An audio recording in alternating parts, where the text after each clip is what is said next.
In 1974, a Japanese college student, Norio Suzuki, heard a rumor. He heard that a Japanese soldier was hiding in a jungle-covered mountain area on an island in the Philippines.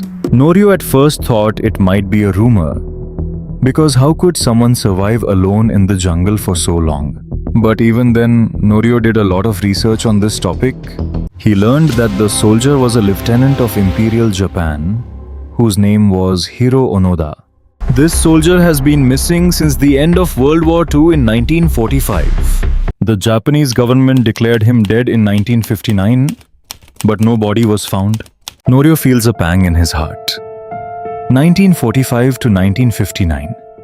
How is this possible? With this curiosity, Norio went to the Philippines in 1974. By now, Norio was also beginning to believe maybe that soldier was still hiding somewhere in the jungle. What happened then? I am here on behalf of Zorvex Doc's YouTube channel, MD Baizid, with you. Today we will talk about a Japanese soldier. Here comes the questions: if the war is over, who was he fighting for 29 years? Through this video, you will also understand how tough the mentality of the Japanese soldiers was. This is a very interesting survival story. The time was 1922. Hiro Onoda was born into a poor family in the city of Kainan, Japan. Hiro was number 5 among his 7 siblings. It was difficult to run the family. So at a very young age, Hiro was employed as a mechanic in a car garage. On December 7th, 1941, the Japanese army attacked Pearl Harbor.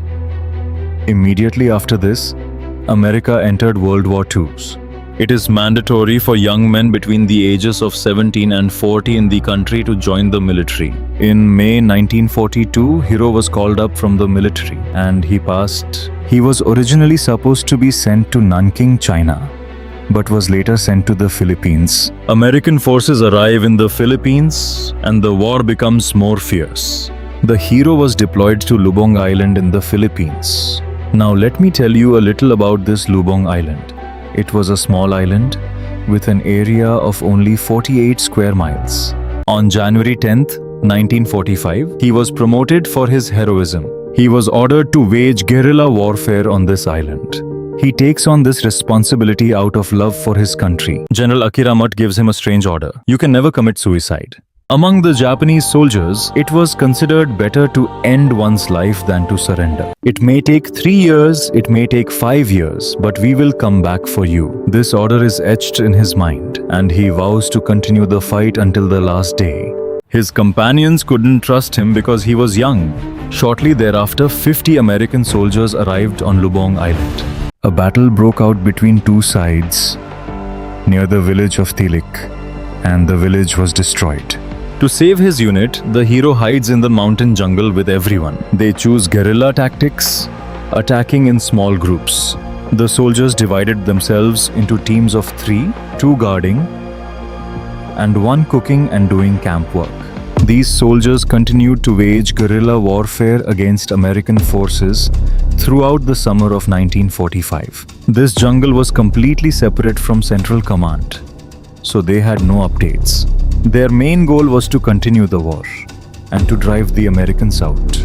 August 6th, 1945. America drops an atomic bomb on the city of Hiroshima. 3 days later, the second bomb was dropped on the city of Nagasaki. Japan surrendered on August 15th, and the war ended on September 2nd. But there was no internet or phones back then. News took time to reach. Copies of the official surrender order were dropped from planes, and leaflets were dropped in the jungle announcing that the war was over, but the Japanese soldiers thought it was a ploy by the enemy. They couldn't believe that Japan could surrender. After the war ended, supplies stopped coming and a food crisis began. By March, all their food was gone. Hiro refused to give food to the other team. The soldiers' morale began to break down due to hunger and fatigue. They never stayed in one place for long.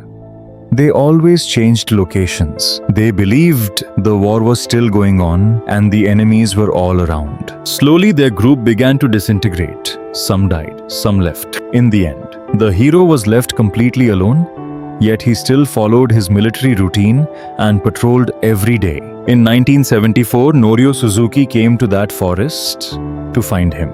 In just a few days, he finds the hero. After almost 29 years, the hero comes before a human for the first time. Norio convinces him the war is long over, but Hiro says he won't surrender until his general arrives. Finally, his general is brought back after 29 years. The hero lays down his weapons, and his war is over. In the end, one question remains: was he fighting the enemy or his own beliefs?